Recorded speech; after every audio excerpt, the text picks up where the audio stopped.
Hello friends, in today's video I'm gonna be walking through how to add Twitter feed on Squarespace.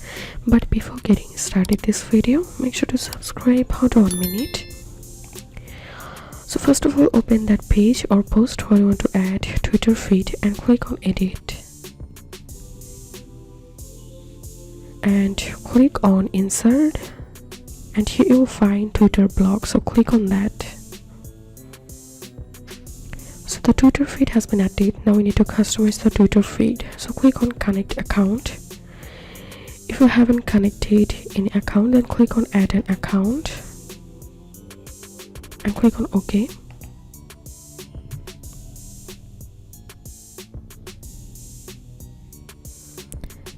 And it may ask you to log in into your Twitter account.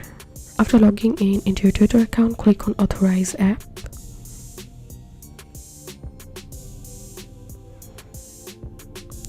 So my Twitter feed has been added here, and you can show avatar or disable. Also you can show username, you can show follow button. Also you can increase and decrease items show on per row. So this was how we can add Twitter feed on Squarespace. If you think to see more Squarespace videos, please check the links in descriptions. If this video helped you, give a thumbs up and please consider subscribe to How to 1 Minute. Thank you for watching.